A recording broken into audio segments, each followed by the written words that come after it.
mercenaries, really, that's the double M. Born baller, baby boy, I be above the rim. What's good, family? It's your boy Just Blaze, host of the best NBA pod in the game, Above the Rim. Keep it locked each week and join myself and a special guest as we tackle the latest rumblings in the league. If it's happening in the NBA, you know I got you covered. Make sure you subscribe on all platforms and leave that 5-star review. Let's get it. James Harden right now looks like the best offensive player in football. He looks like the best offensive player in all of football. You know, so what's next? I mean, well, we gonna get the ball boy next? I mean, you want a championship. I got all of that. You should be the favorites. KD, James Harden, Kyrie, Lethal Weapon 3. But damn. I mean, what about competition? What about competition? We just gonna get everybody now? Everybody? Talk about it! You are now tuned in to Above the Rim. Family, welcome back to another edition of Above the Rim. Brought to you, as always, it's your boy, Justin, a.k.a. Just Blaze.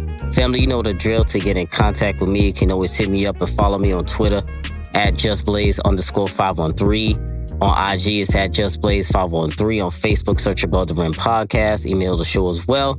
Above the Rim NBA Podcast at gmail.com. Tap in and leave a voicemail, 908-718-1592. Show some love, subscribe on all platforms, leave a review, stock up on your Above the Rim merch. Remo, my boy's in the building. What's good, my brother? How you living? I'm here, man. A lot to talk about today. A lot. This 3 times back to back to back. Yeah. Remo is in the building, family. Make sure you go follow him on IG, Average Threads. On Twitter is Let's Talk Hoops. If you want to argue with him on basketball, make sure you do that, because I see you arguing about your Blazers and you're mellow all day still. I'm starting it with everybody. I can't tell you how many fire Terry Stotts tweets I done see for you already. I've been firing those off. Yeah, so let's get cracking, man. And speaking of Terry Stotts, actually goes into my first copping and dropping for this episode. I want to talk about coaches a little bit, because usually we touch on this topic here and there, in bits and pieces while we're talking about different topics, but we never really go too much in depth. And I was thinking about the landscape of the NBA season, and the league is dominated by stars, and everyone knows that. But there are a lot of guys on the sidelines that I feel like are unsung heroes in the league that don't maybe get enough credit, or maybe they may be overrated by some. But there are some coaches that definitely get it done. So a few coaches this year on their first year with the teams. We got Doc Rivers in Philly doing well. Tibbs doing very well in New York City right now. Nate McMillan taking over in Atlanta after firing Lloyd Pierce. They went on an 8-game win streak. They're top 5 in the East right now. Got Ty Lue in LA, his first year there. Stan Van in New Orleans, his first year there. Steve Nash, of course, in Brooklyn. And Billy Donovan, too, over there in Chicago, doing well in his first year. Also, Nick Nurse, a few years back, remember when he took over for Dwayne Casey and they won the title in the first year, I believe. So there is a trend sometimes with a first-year coach on a new team. Sometimes we hear a new voice, and the team tends to do well a lot of the time. So a lot of people give that credit to coaching. Some people don't give it to coaching. They just say the players maybe play better. But I like to give the coaches definitely a lot of credit when it comes to changing the mindset of a team and how a team plays. So copping or dropping on this take, Remo. Let's start off. Off-season coaching acquisitions are equal to player acquisitions in the offseason. Copping or dropping? I'm copping that. Talk to me. In most instances, I noticed that, the team structure might not really change that much. But a coach should come in and get more response from certain players, or hold other players more accountable for, their off-season. What did you do better? What did you do to make your team better? And from wins alone, you see, the response of that team was just from a change of their head position. Yeah. And it happens to a lot of teams. The main example I use a lot for people is Doc Rivers right now in Philly. This is pretty much pretty much the same team, but they did make some alterations. Obviously, with Al Horford, it was a big change for them, getting in some shooters. But to me, it's more about that. Like, I can see how they played it. They are definitely a lot more focused this season. And they're still not even at their peak of what they can be. But bringing in a guy like a Doc Rivers, and I know back when he was the coach of the Magic in his first year, he won Coach of the Year with T-Mac. I think that was the year they were A seed or something like that when he went to the playoffs. I know when he went to the Celtics his first year, they won a title over there in 2008. So Doc Rivers is like, there are certain coaches that take you over the hump. And you know this a lot because we talk about this a lot. You talk about your Blazers, how you say Terry Stotts is, you don't think that he's the right coach to get them over the top, but you still feel like that, or... Yeah, I still think he has enough personnel. I just think like his play scheme is real, like it's real high schoolish. Like we know Dame's going to take a high pick and roll, but what are the other wrinkles? You have so many other like elite scorers for the offense to be so juvenile. In my view, kind of sort of like how Mark Jackson got fired, and it was basically the same team. One or two plug-in different players, but he maximized the offense in a certain way where Steph played less of a point guard role and more of a floater, shooter type of role. Yeah. And it worked because Draymond essentially became that unit. He unlocked Draymond. He unlocked the best Draymond. Yeah, but that move with the headpiece alone kind of like maximized what they could have been. So it was the Warriors on crack. Yeah. So I agree with you. Sometimes a coach does need to make the right adjustment or needs to be a new voice. So when I say that, when I think of like the best coaches in the league, I always think of dudes who are like a leader of men, as I call them.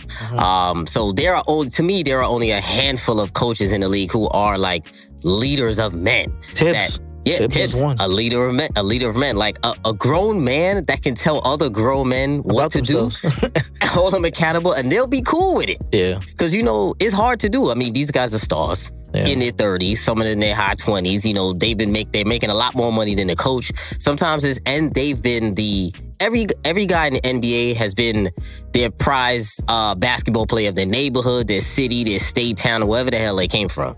So to have so many different coaches maybe throughout their life, throughout their basketball career, and then maybe when it comes time to winning, as they call it, and they say you need to listen to a specific coach, some players don't really react well to certain coaches, and some players react a lot better. But why is that? Why you feel like some coaches are leaders of men? Because some are not. I just think the coaches that you named have been successful in every stop. We didn't say Pop as well. Oh yeah, Pop as well, of course. They're viewed and respected by their peers, people before them. Yes. And above the coaching staff, GMs, they're respected to the point they present a culture. Yes. And a lot of NBA players come from systems of, quote unquote, broken homes. And those type of individuals give like a father type figures to them. Yes. Where they look up to them and they want to do right by them. And then when they move on, they'll be equipped of how to be a teammate, how to be a man, how to be a father moving forward. So, sometimes certain coaches instill more in you than just the court. Yeah, and that's 100% true. To me, I feel like that's the key to being a leader of men. Do the players, even though they're grown men, do they still look at you as a semi-father figure? Yeah. Like, can they go to you for something or some type of advice off the court? I think also plays a large factor in it. So like beyond the X's and O's, beyond the bad rotations, beyond, like the lack of adjustments in the series, there's only a certain amount of guys that have that cachet about them that can make other players really listen to them and really buy in to what they're saying in order to put them on the same mindset to win a championship, because that's really the ultimate goal. That's a fact. Yeah. Coaches mean a lot. Yeah, they mean a whole lot. So with that being said, I'm copping that too. I hope so. Yeah, I definitely think a coaching change is just as good as an off-season player acquisition, because I feel like the 76ers, they gained a player with Doc Rivers. The Knicks gained a player with Tibbs. So It's definitely so. The coaches definitely need a lot more credit, and we see they can win you a series, and they can also lose you a series. We see what happened to Giannis every single year now, every year. Yeah, but in some cases, like certain coaches have maximized their ability. Mm-hmm. And then they start losing the locker room in a sense as well too. Mm-hmm. Even though they're winning, they still may be losing the locker room because they might have given too much into their star guard or their star player, where they're losing respect from everybody else because they aren't keeping that player accountable for what he hasn't worked on. And it's hard to do that, man. Especially when you're making so much M's. It's like, who the hell are you? And if you got an MVP candidate, back-to-back MVP candidate, it's tough, man. I got a Lambo outside. You know exactly. So, yeah, man, definitely the battle on the sidelines, I think, is sometimes just as important as the battle on the floor. Facts. So let's talk about these Brooklyn Nets, man. Rich got richer at the deadline, Remo. We out here in Brooklyn. I'm having mixed feelings about this team right now. LaMarcus Aldridge is the latest former All-Star to sign with the Brooklyn Nets for a can of Welch's grape and a bag of garlic knots. The Nets now have 41 total All-Star appearances among the team. Aldridge only played in 21 games from the Spurs since they told him they wanted to go in a new direction, and they started playing more of the young guys. Averaged 13-4 for them this season. I was definitely surprised by this move. I'm not gonna lie. I was surprised and disappointed too as well. Because I actually thought he would sign with the Miami Heat. I thought Miami would have been the better choice for him. If I were him, that to me was the better choice. The most minutes I think you can play. I think you can be more of an integral piece of that of a championship run, or even if they don't get to the title, semi-championship run.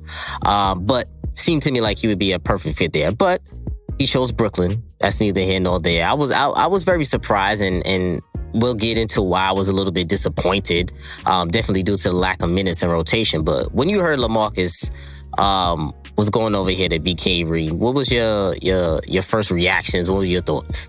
I'm so disgusted by all of this. It's appalling. I wish I had my inner Stephen A.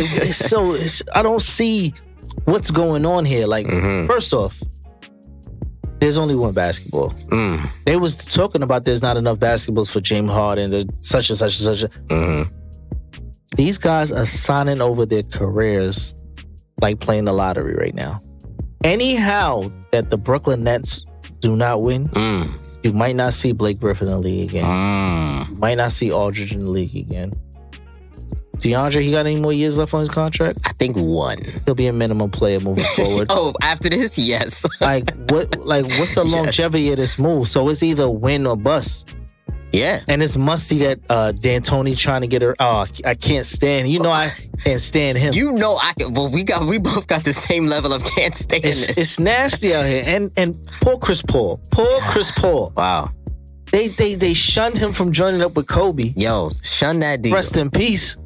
And you see the muttery that's going on in I don't even want that parade anymore. Yo, I'm so you said disgusted, I'm disappointed. Double D's right here. It's crazy. Because, man, I guess these boys just don't want to work hard anymore. That's what it's looking like to me. Where's the competing spirit? Like, you know what? I think KD lost that after he won his chip. I think he don't care no more. Well, he doesn't look like he is. What do you mean, like, care about other people's perception? Yeah, what they say about him. He definitely doesn't give a shit. All right, you want to come win one? Come over. You want to win one? But that's whack to me. It's boring. But they will. They potentially, if they lose, they're going to lose to a young, hungry team. Because what I can say, Aldridge and Blake, they're taking away from glue guys. Yes. They're taking away time from guys who want to hustle, who want to get the floor burns, who want to out-rebound everybody. LaMarcus Aldridge, you bum. You're averaging 4 rebounds. 13-4, 35 years old. You're 6'10". I can get 4 rebounds. Yeah. So I'm glad you brought that up. That they might be, Blake and LaMarcus might be taking away minutes from other people. Because I agree with you. Because first of all, my first question to myself when I saw this, I'm like, is there even enough minutes for all of these dudes right now? It was already bad with Blake Griffin coming over here like a chump. But now when Brooklyn finally gets healthy, when KD comes back, he's going to be playing the 4. Blake Griffin's minutes should shrink because he usually plays the 4 or the small ball 5. Now there's going to be ripple effects throughout the entire lineup when he comes back. And to get Blake Griffin some minutes, you got to slide KD down maybe to the 3. Blake Griffin at the 4, Aldridge at the 5, Claxton at the 5, DeAndre at the 5, Jeff Green you still got there at the 4, Bruce Brown you still got there at the 3. I forgot Jeff Green. Jeff Green was their small ball center this whole season. And that's my guy. Jeff Green was playing well. Yeah, and then Claxton is their energy guy. And the energy guy, right? Claxton and was it Brown? Bruce Brown playing exceptional minutes for them while everybody's out. Still got Joe Harris over there. Sham is still there? Sham is still there, but he's hurt right now. But he's probably going to be back for the playoffs. So like he gets no run. You got TLC. He's not going to get any more run anymore. Smuttery. Like there isn't enough minutes for these dudes. And that's what really is the most disappointing thing of all. Like LaMarcus, I don't know what people are thinking about. I don't know if the general consensus is that he's washed right now or he still got some game. Because I still think he got some game. He was getting 13 and 4 over there in San Antonio, but they was really playing him less minutes. But I still think in a right situation with the right minutes, he can still get you 15 and 8. Getting 15 and 8, a block. But he gotta get those minutes though. Yeah, that's what I'm saying. With the right situation. A lot of minutes for him to do Not that. here. Oh, you mean out there? Yeah, that's why I said I'm trying to figure out where he's valued in the league. You know what I'm saying? I like the streets saying that he's washed because the streets were saying that Blake Griffin is washed, but Blake Griffin is not washed. He's just not Blake Griffin of LA Clipper Blake Griffin. Yeah. Right? So to me, him coming over here, then him clapping back earlier today. I don't know if you heard him saying that, this whole time, all I heard was people saying that I'm washed. Now all of a sudden they got a problem coming in. Yeah, been copping a plea, but whatever. That shit's still corny anyway. But there's not enough minutes for all these dudes right here. Think about in the playoffs, 8 or 9 man rotation. That's a lot of guys. So they're going to be playing 10 minutes a night? The question is the ring worth your career?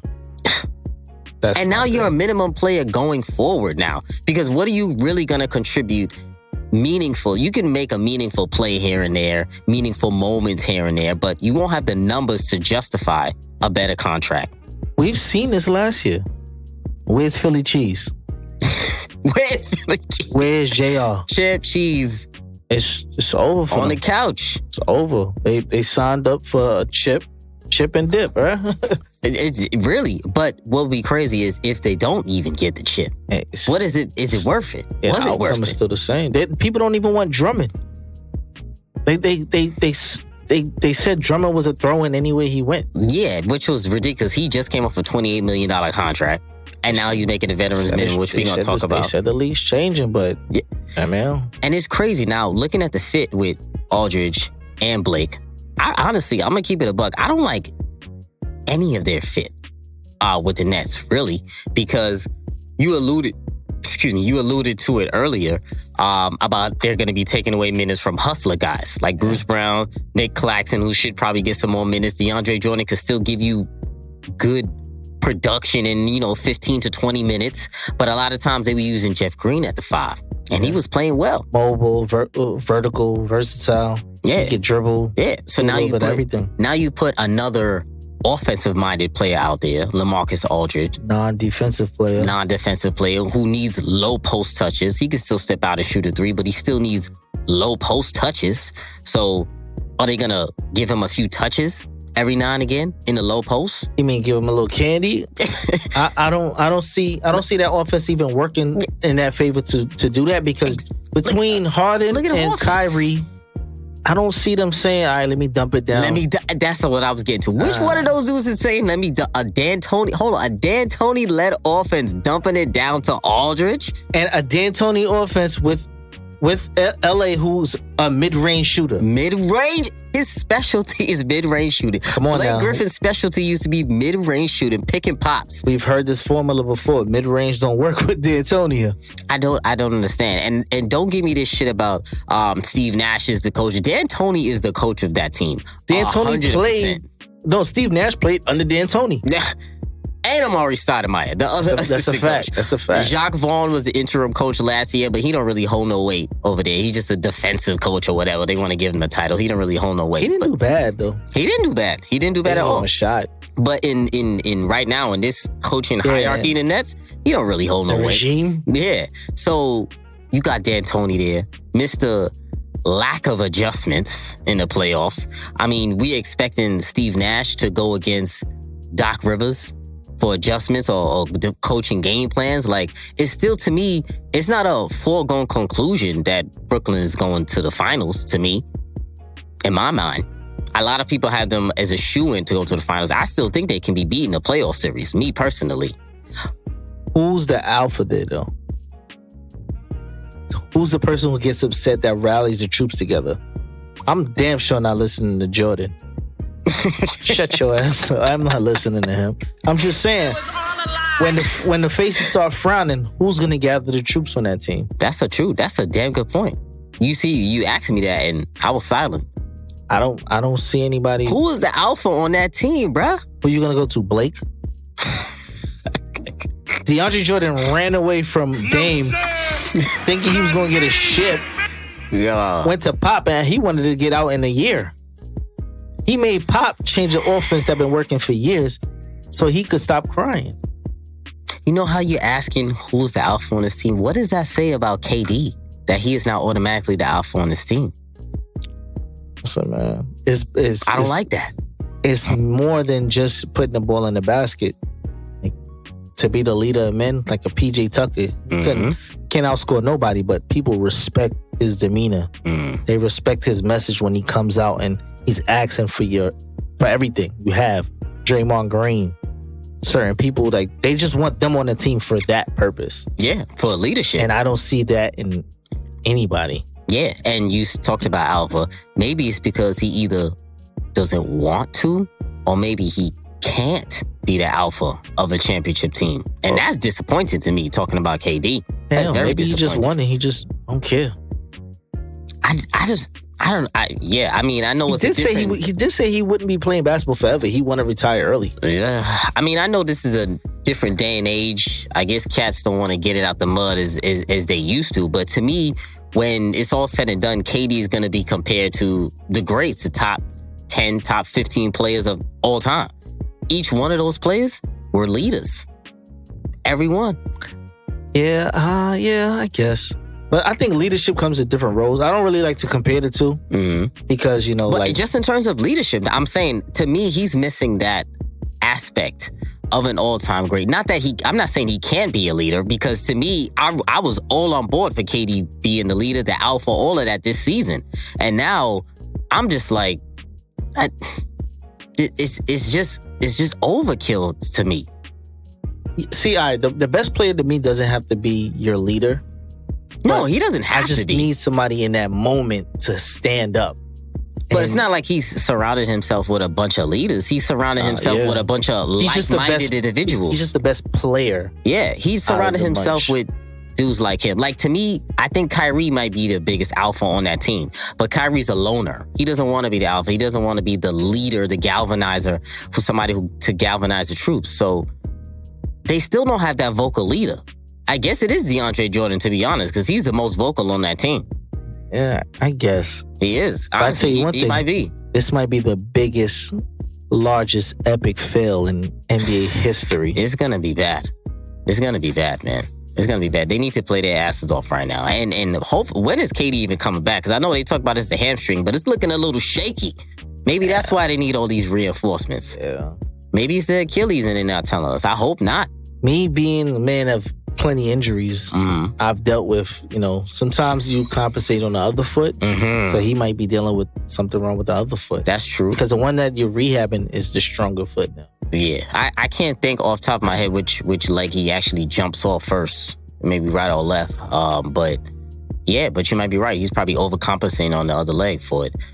So we'll see, man. It's going to be interesting. Hopefully he comes back real soon, man, because there haven't been a lot of games with the entire squad. With KD. You gotta get gotta all be together with this as well. That's why I'm saying it's not a foregone conclusion at the end of the finals. They still need time to gel together, that chemistry. That's a lot of dudes who need to rock. They'll be up the minutes. The minutes breakdown is going to be because a lot of people are going to be disgruntled about it. Then you're not going to be getting all the passion that you could receive on the court. Exactly. A lot comes down with this. A lot. So it's going to be interesting, man.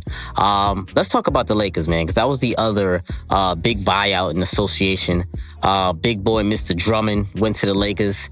He was taking mad long with his decision like it was a damn free agency pitch. I don't know if he wanted to be wined and dined or whatever the hell was happening for Drummond, but he took too damn long. All this for a minimum damn deal. No. he was out for so long. I think his quarantine period was a little bit longer and all. Nah, but to make a decision though. You knew he come on, he didn't know he was gonna get bought out. Who was traded for that $28 million contract? Nobody. Yeah. You have to match those salaries a little bit. Yeah. For the teams that wanted him, you have to give up some shit. But he had a lot of buyers, though. He did, yeah. But I'm saying he took mad long, like this was a free agency. He made the right decision, though. You think so? He went to a spot where he can utilize and showcase for the future. Because Marc Gasol is not what they wanted. I agree. I still don't know why they signed Marc Gasol. I think they just did that for namesake. They was being a little greedy. I don't know what they was doing with that one, but I know he was I said it when he first had it. I came here and I said it. You did. Slower. He's not, Yep. Go back to the old tapes. Yep. No, you're right. But what I would say is Drummond gives the ability, whenever AD comes back, to be the ice cream man. He doesn't want the physicality down there. Drummond's a big body. He's athletic. He jumps high. Everything that AD doesn't want to do, that Javel Mcgee brought to you, or Dwight brought to you, he brings that at a higher clip. He does. Cerebral, in your words. Well, I don't know if we could call this guy Drummond cerebral. Higher than Mcgee. Oh shit! and a higher IQ than Dwight. Other than God, yeah, look who you compare them to. Come on now, and they want to chip with these guys. Yeah, I know, to two knuckleheads, but you're right, you're 100% right, and I agree. When I thought about Drummond coming over here to the Lakers, I can't deny it was a damn upgrade. It was a clear and easy upgrade to go with Drummond in the lineup, and especially in the short term with AD. With LeBron out, the Lakers can run some offense through Drummond. They finally got a lob threat that they needed other than AD, because Montrez, he's a semi-lob threat. You know, he can actually catch some alleys over the top for some people, but they're just not scared of him as a aerial assaults, is this shit I always be saying. But when those guys return, I definitely think Drummond can play well next to AD. Like you said, he can clog up the paint. He's a big body, and he's a big guy who plays big. So I went through the numbers, and I saw that I didn't even realize that there isn't a single player that averages double-digit rebounds on the Lakers this entire season. I thought AD was averaging more. He's only averaging 8 boards. LeBron is only averaging 7 boards. Drummond, for his career, 13 rebounds per game for his career. Perfect. Only time he hasn't had double-digit rebounds in the season was his rookie year. So you know what he does best. Yeah. He rebounds the ball. Gobbler. He clogs the paint. But when they all come back, though, is it too much? Is he clogged the paint? No, he takes minutes from Gasol. But Gasol's your backup now. Is Gasol even gonna play? Yeah, I think he's coming back. How you gonna 5 minutes for Drummond, Gasol, Trez? Trez is more effective as your 4, because he can't defend a 5. He does though. He tries to, but they have a field game. He's never been He's not a defensive guy, but I think Drummond's, he as big as he is, as you know what I mean, immobile he does look, he moves for a big guy. He does. So he has enough girth, to bump around with like a Nurkic or a Joker or somebody like that. Like he has enough size where he can effectively bump them off their spot and defend like their little pop shots and stuff like that. And he got enough width to like make sure the paint is clogged as well, like you were saying before. He does have the right size, but he doesn't have the defensive intensity. He doesn't have the defensive awareness. And to me, he doesn't have the defensive IQ to bang with those Jokic. I think Jokic should eat him alive. Who else? DeAndre Ayton on the Suns. He could play him. He could play with DeAndre Ayton. Who else? Nurkic, Kanter. He could play with those boys. Who else? It's not much. It's not much else. Yeah. Now that Adams and them might not even make it. Yeah, they might not make it. Who's another center? Porzingis, if they play them. For who? He would chew Porzingis up and clean his teeth with his bones. Oh, please. That's about it. Gobert. Yeah. Oh, shit, I might forget. I mean, Gobert doesn't really eat anybody alive. Nah. So I'm never going to say Gobert's eating anybody alive. But he has enough size to evade him from getting easy buckets that he usually gets. Yes. But when he looks at LeBron and LeBron looks at him, something about LeBron's presence, people play harder. Oh, yes. Miguel. McGee. Javel McGee, he showed his intensity in a small pocket of minutes played. And he maximized what he was. He didn't, there was no stupidity when it came to him there. It was blocks, rim runs, alleys, and rebounds. That was it. So, yeah, I agree. So, I think we are in agreement here how much of Drummond is definitely an upgrade. Yeah, definitely. I do think, though, in the playoffs, it kind of changes their lineup a little bit because to me, personally, I always thought that the Lakers' best minutes were with AD at the 5, to me, in the playoffs. I thought they were way more versatile, way less guardable with AD at the 5. Even with AD at the 5, Montrez at the 4 or 4-5, whatever the case. Now, I think it would be better than having Drummond in there because I think in the playoffs it's going to be a lot of perimeter play, especially in the West too. I think the West to me is dominated by guards and dominated by perimeter play. So I think teams are going to be smart enough to know you can't really go into the paint or get as aggressive in the paint because they are big down there and they are going to be probably a much better shot blocking team now. But I think a lot of teams now are going to get offensive game plan is going to be to take those boys off the dribble. I think all of them because I think they could pretty much take that entire front court off the dribble if they were to switch out. Because I know Phoenix does a lot of that. Chris Paul and Devin Booker, they switch out a lot. Do a lot of that. Mavs do a lot. The Blazers do a lot. They do a lot of switch outs when the bigs is left out on the island. So you're going to have Drummond left out there, Montrez left out there, Marc Gasol left out there. All right. The problem with me with the Lakers, I see, it's not really whether Drummond plays a 5 or AD plays a 5 for me. I think from last year, the fall off of the supporting players, the choices they made were all terrible choices. Last year? This year's compared to last year's. Oh, you mean the off-season additions? Yeah. Oh, okay. Compared to what they lost. They lost gotcha. shooting. They lost Danny Green. They picked up Wes Matthews. What is he doing? I thought that was a good pickup, but he's disappointing me this year. I ain't gonna lie. He's semi-retired. Yeah, he been a little meaty. And he got hurt too last night. So you got Wes Matthews. Jared Dudley was crying about he tore his meniscus. How? Well, whatever the case is with that. Kuz hasn't stepped up to be that 6th man for you.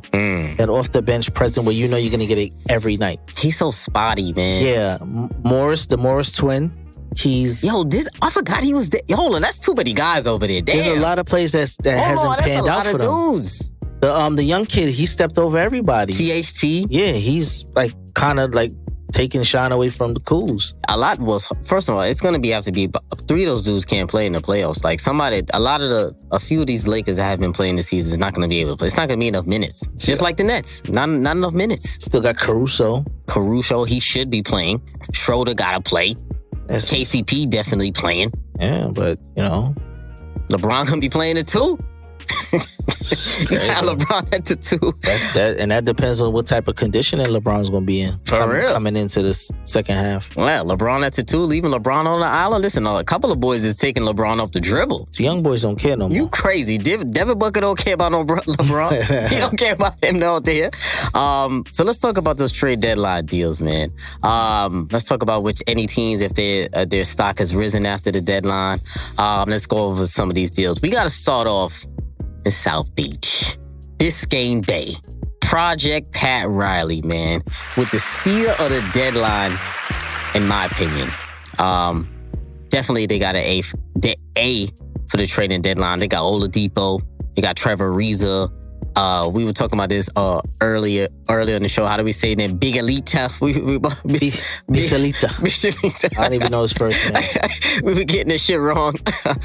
For basically Kelly Olynyk, Avery Bradley, and Project Pat does it again, man, with the steal of the deadline, man. The Godfather, man. He didn't have to give up either of the shooters, Duncan Robinson, Tyler Hero, to get a starting caliber 2 guard. Still got none.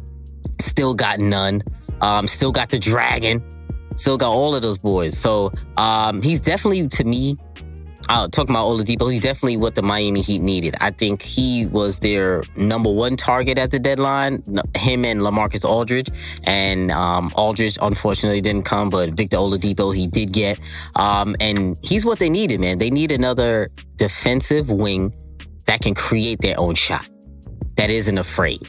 Because we see at times Duncan Robinson can get a tad nervous in those high pressure moments. Even though they do perform, Tyler Hero, sometimes he does perform in those high pressure moments. A couple of these vets, they body him a little bit.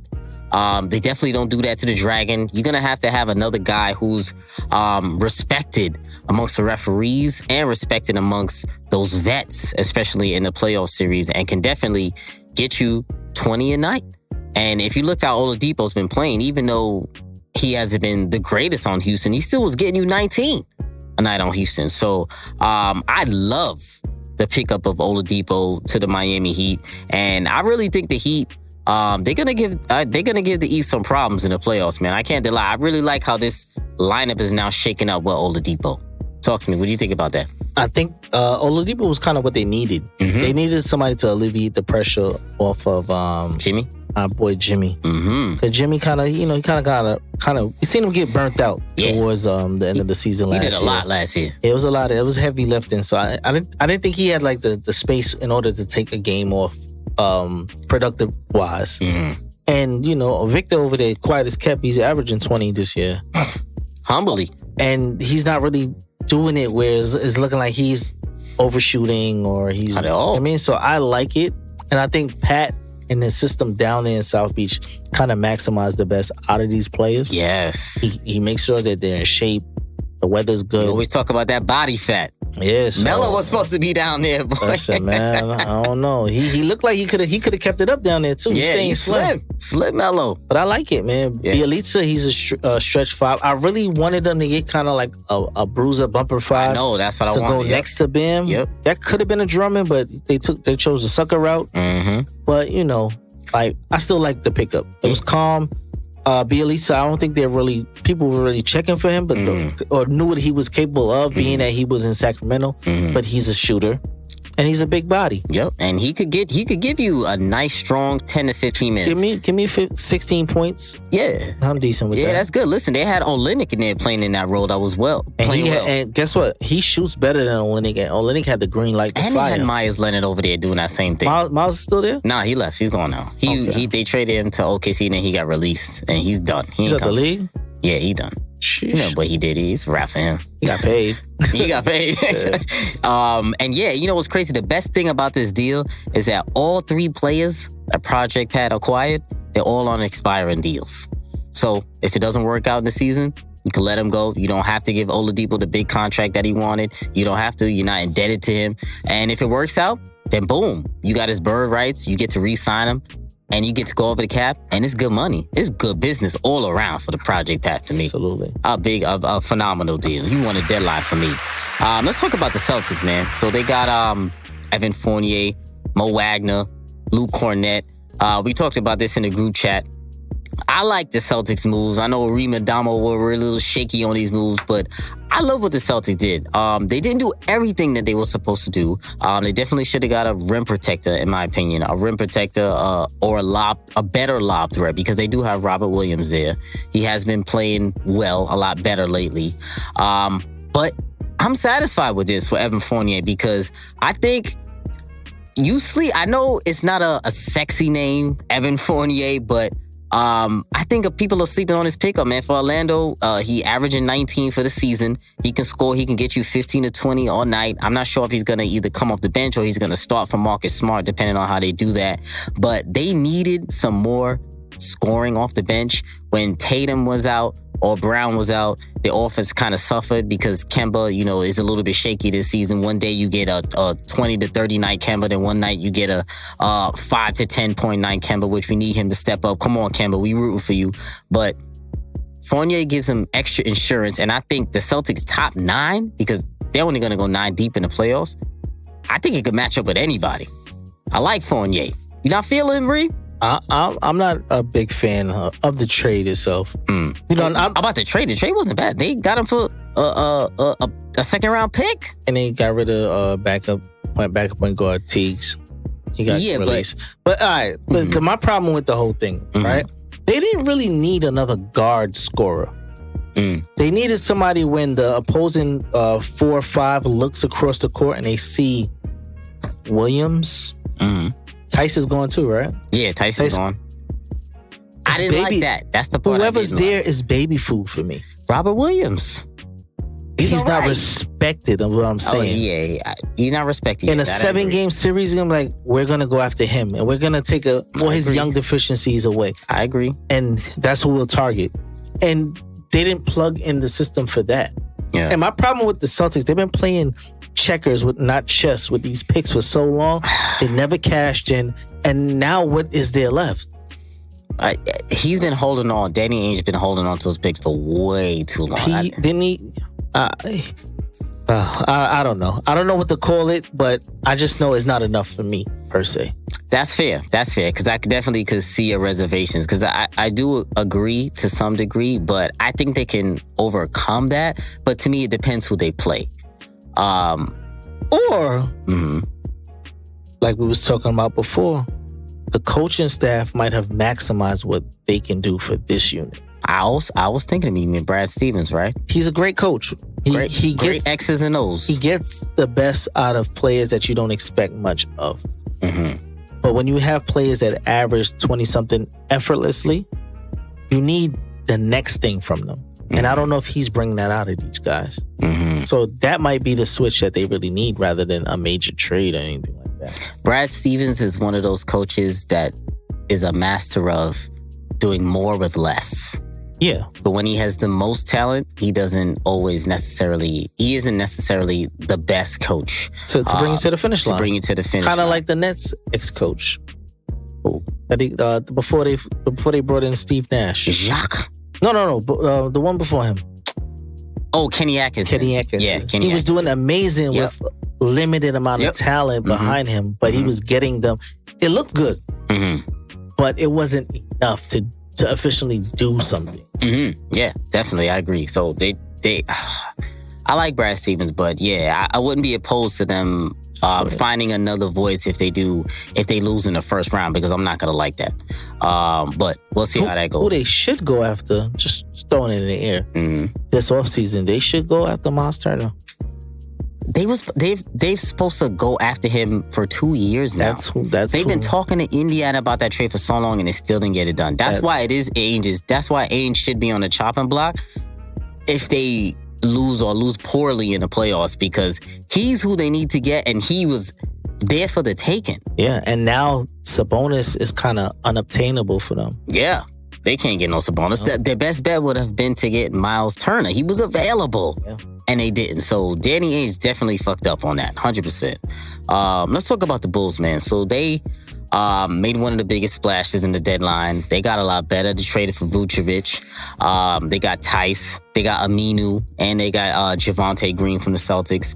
Hold on. Don't say Aminu like that. What, Aminu? Yeah. How did I say? Just let me give my man some love. I'm not a fan of Al Farouk.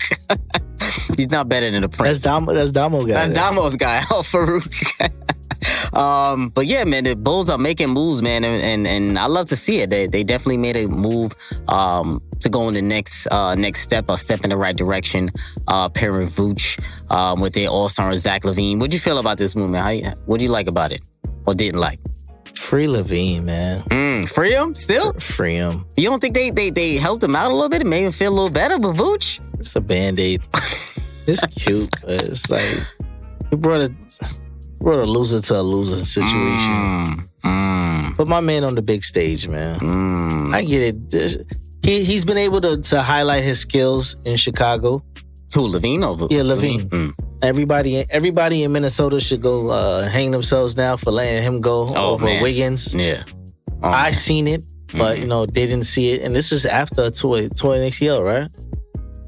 He tore his ACL before. Yeah. Yeah, he was all out. Wow, it's been so long I forgot about that. He's killing. He jumps just as high. He didn't lose anything. But I'd like to see him in a better situation where he can make a deep playoff push and you can really insinuate what he does. But what if this is a spot to do it, though? Nah. What if this is the beginning? Thanos is in Brooklyn. Well, yeah, they're not beating any of those teams. I'm just saying, like... They're not beating any of those teams. Like, if you take him, you take Devin Booker, like... It's kind of like, same realm, same range. No, it could be. Just like once CJ and Beal was at the same point, like, But Devin Booker got him a CP3. They're going to have to get Zach LaVine, another player of that caliber. A vet. Yeah, who's their point guard right now? They sat the young boy with the fro. Kobe White. He's not on the bed. Satoransky. Come on. That's the problem. Come on. They were supposed to get Lonzo. They didn't pull the trigger on that deal. Maybe in the summer. That's what they were supposed to get. But maybe in the summer. We'll see. It's decent. It's a start. It's decent. You know what? Let me stop being a hater. It's a start in the right direction. I feel like Levine still needs to prove himself a little bit more. This is his first All-Star. He got to give me a little bit more before I say free him. Nah, he been hooping for a long time. His numbers been good, but they've been terrible. The team's been terrible, and the coaching was terrible, and the staff up top was terrible. Indeed. So is it just a looter in a riot? Somebody who just puts up stats? Put the gun up. Could have been. Shoot out. I definitely like Levine. I'm hoping. I don't know if they're gonna get in the playoffs because they're gonna have to do that playing game for it. And I at least want to see him make that. I would love for them to make it that 8th spot, actually. I would love to see them there. Now that LaMelo was gone, yeah, but now that LaMelo was gone out of Charlotte, I know they still winning. Terry Rozier. Yeah, they hooping, man. Killing, man. But I would like to see for that 8th spot, either the Hornets or the Bulls for that 8th spot would be nice. Either one, I'll be cool with. Yeah. The Nuggets made another deadline deal, acquiring Aaron Gordon and Javel Mcgee. Aaron Gordon played the other day. He scored 13 in his debut with the Nuggets. He played pretty well. He was still trying to get his feet wet, trying to learn his spots in the lineup. They're starting Jokic, Aaron Gordon, Michael Porter, Will Barton, and Jamal Murray. Will the Thrill.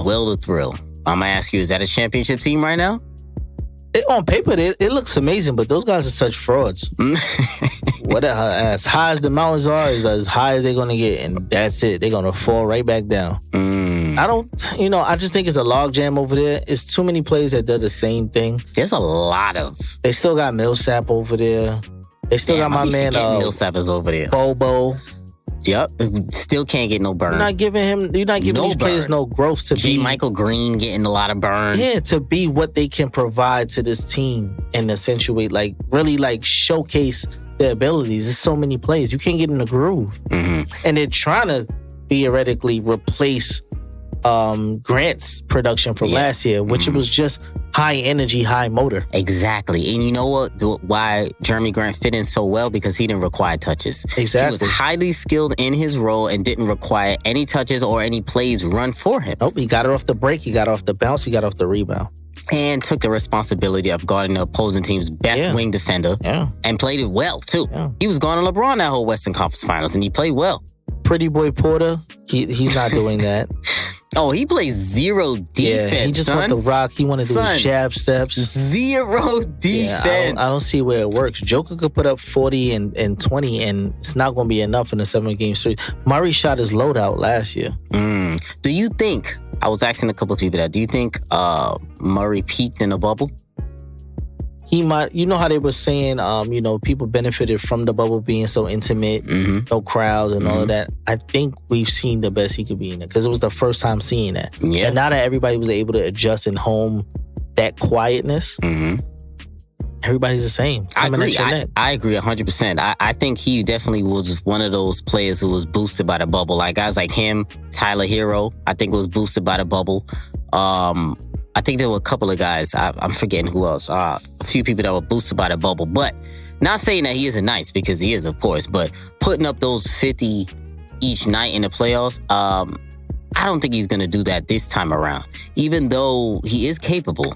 But to me, I don't want to say peaked because that's. I feel like it could be a little disrespectful, but to me, he's a very good guard. Damo called him Brandon Roy. No, that's what he called him. He's wrong. No, sir. I like the kid. I like him. Better than Brandon Roy? No. Oh, hell no. Oh. No. I like this kid, but I like him too. I just think he's not. They need the main piece next to somebody like Joker. Like when he scores, when Murray scores, it's like it's a good. It looks good. It looks really good. He got some moves on him. Yeah, but when you have to do moves. Too many moves to score is my problem. Yeah, he does. It's a lot of dribbling. There's a lot of re-picks, bringing the screens up, and when you got a guy where you can dump the ball to and you know it's a bucket, 45% of the chance, that's safe. Okay, so let me ask you this: Nuggets, first or second round exit? Probably second. Depending on where they land. If they land in a playoff, in like the seeding games, probably might be a first round exit for them. I said that to ask you this. The next one right now it'll be like a 4-5 matchup. I think with it will be Nuggets and Lakers or Nuggets and Blazers. Suns, LA's right. If the Nuggets play the Lakers or the Blazers, can they beat any of those two? They could beat the Blazers. Are you picking them to beat the Blazers? I'm saying they probably could. they could because Joker dogs Nurkic. First of all, Nurkic is mad overrated. I don't know why Blazers put all that faith in Nurkic. Yo, Los Keys, give me Kanter over Nurkic. I'm not gonna lie. So I like Kanter as Kanter the backup. Gives me what I need from him. 15 and 15, get out of the way. I need another center with him, not another center who is a damn clone of him. Yeah. They gotta move on. Yeah. One of those, I like Kanter, me personally, but I don't know. The Nuggets are real tricky, man. They could go out in the first or second round. I ain't gonna lie. It just depends on what I don't even know who's the backups. Like who you can count on. We mean out of the starting lineup? No, for Denver. Like after the starting unit comes off, Monte Morris, Compazio. Nah, I don't. Javel Mcgee. Now I don't rate that. Like Javel Mcgee, Millsap. Woo! Mill what? They'll chew him up and spit him out. Get out of here, old man.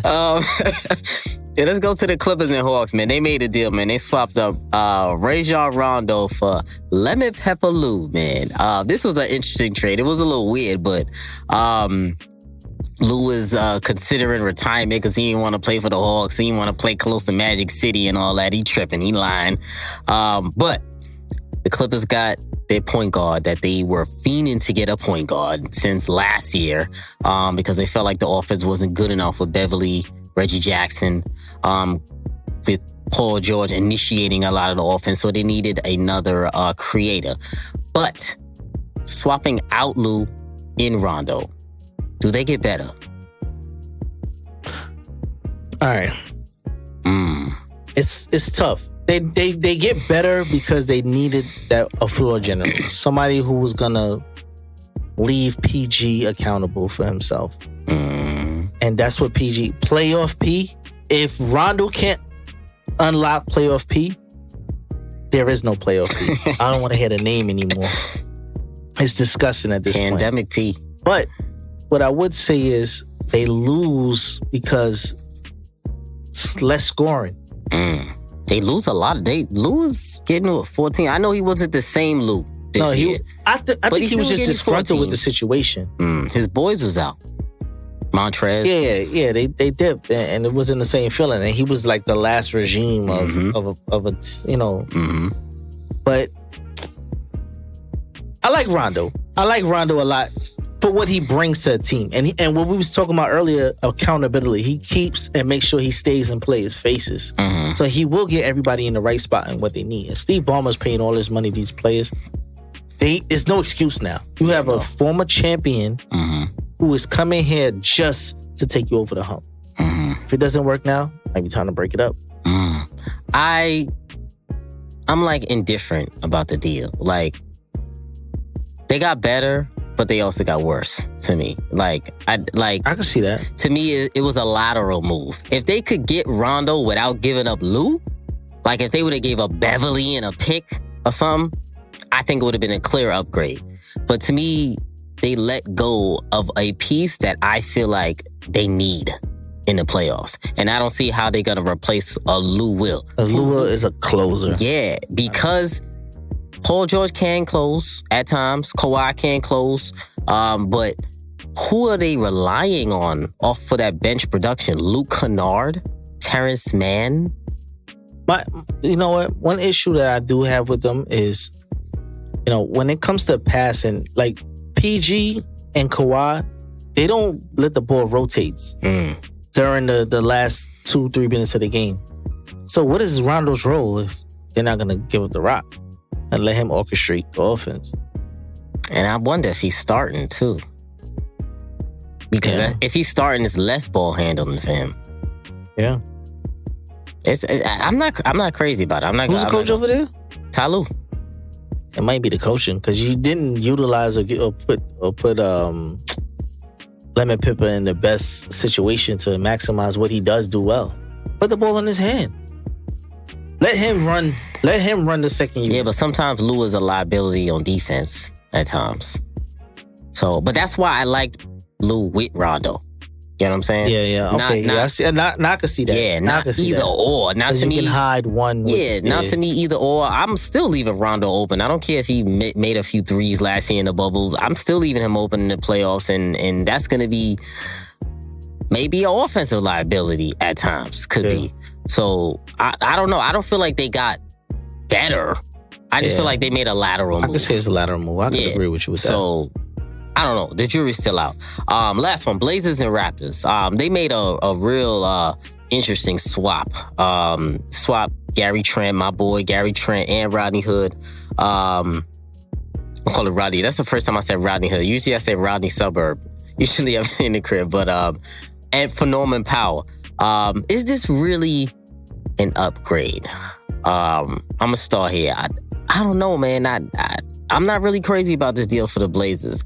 Norman Powell, he's a good player. He's averaging 19. He's been playing really well for the Raptors. He was there during their championship run. He definitely can play in the playoffs. But to me, swapping Trent for him for another 2 semi-3 because he's small. He's only 6'3". Norman Powell, he's not a big guy. He's older than Trent. He's 27. Trent is 22. And he has a player option so he could bounce at the end of the year. But 2 for 1? I don't know. I feel like the Blazers made a mistake here. I don't feel like this. I feel like they did a move just to do a move to me. And I don't feel like this move made them that much better. Should I go? Oh, yeah. I loved it. I absolutely loved this trade. It's deeper layers to this trade. They got 2 for 1. Well, 1.5 because Hoodie was a half of a man right now. Yeah. He was walking around with a peg leg. Rodney Suburb. So you got him off the books, right? And it's no way in hell that the Blazers could actually ever think about winning the chip. Paying max dollars to Trent. They're not paying him max yet. He was up this year. No, he's not. He's a restricted free agent. That's why to me that makes sense. Wasn't this year? No. I'm talking about Trent. Trent was due this year. Nah, he's a second round pick. Yeah, but he's a restricted free regardless agent. He's not. He's got to match him. I'm not paying him top dollar. Somebody's going to be out there and they're going to. You pay Norman Powell top dollar? I don't have to now though. He could leave. Yeah, you can let him go. So then you can let him go. So then what's the difference with letting Trent go? I can't pay Trent a certain amount next to Dame and CJ, and they're both 6'2", 6'3".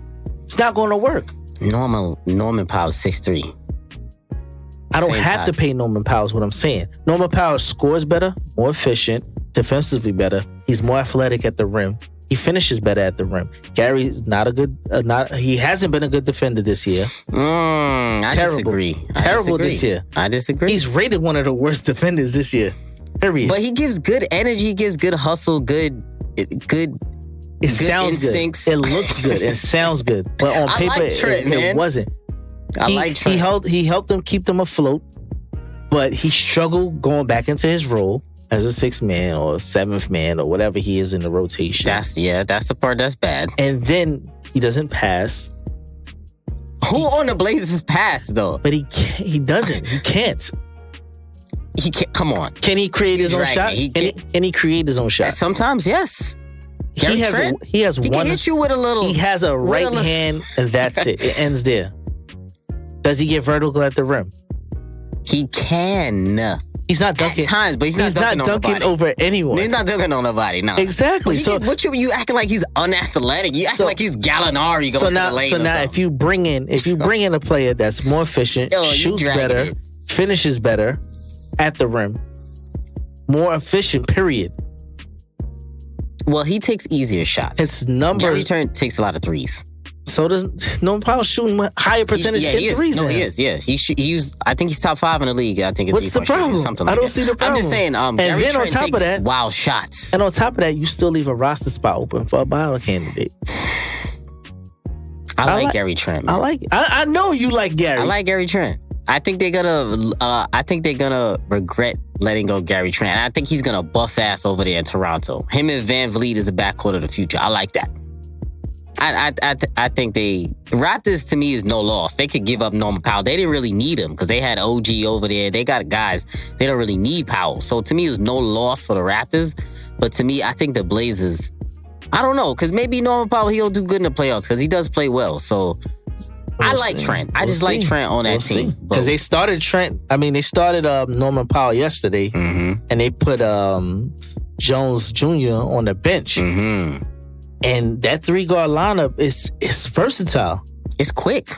But they still barely won though. It's not like they blew teams out. Didn't they play the Raptors? Toronto. Oh shit, yeah. That went down to the wire. Yeah. I saw Norman Powell was hyped too, looking at his old bench and shit. I like that type of shit. I'm gonna miss Trent though, man. I like Trent on the Blazers. You had a soft spot for Trent. I get it. He was alright, man. He plays well. He was fearless. That's why I like Trent. That nigga he didn't see a shot he ain't like. After he started hitting in the bubble. Yo, for real. He was letting them fly. He was going 3 for 17 or something like that. He would still let it go. Trent, to me, I was calling him JR Light, JR Smith Light. Early JR, Nuggets JR, Knicks JR. JR got vertical. He doesn't get vertical. So if the shot ain't dropping, it's an issue. He barely be making layups. He a shooter, man. He a shooter. Dunk the ball, man. We gonna see how the Blazers do. Before we get on out of here, the Suns really quick from deadline. What you think about the Torrey Craig pickup? I really like Torrey Craig. He was on the Nuggets last year. He's playing in the Western Conference Finals run. Then he went to the Bucks. I do like him. And they didn't play 6'7", 6'8", wing defender. He's been playing for the last 3 or 4 games out for the Suns. He's been excellent for them. They got him for cash consideration, so they gave up nothing, and they got him basically for free for another rotational wing defender to go with those plethora of wings that the Suns have. Don't sleep on Torrey Craig. Is what I'm letting you know, my brother.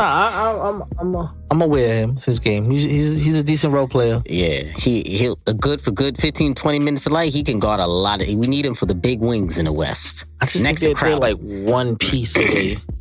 Just like one forward. I think they're bad. I think they're better. They can beat any team in the West. Think so? Any team in the West. I watch every single minute, every single Sunday. Every team in the West they can beat. I'm telling you. All right. Suns definitely Western Conference Finals. Yes, definitely. And I might double down when we hit the playoffs. Put the money up. Put the money up. Well, we could do that. Sure. Ree, my brother, appreciate you coming to join me once again, man. You're ready, man. Anytime. Definitely. With these deadline deals, man. We got to get Damo back on here again because I know I was talking to him today. He was pissed off at the Aldridge and all that. He said it's all LeBron's fault. That's what he gave me. He said it's all LeBron's fault, Damo. Before we get up, we got 2 minutes? Yeah. I can't even hate on LeBron no more, bro. Why? After what's going on in Brooklyn, I can't hate on the big 3.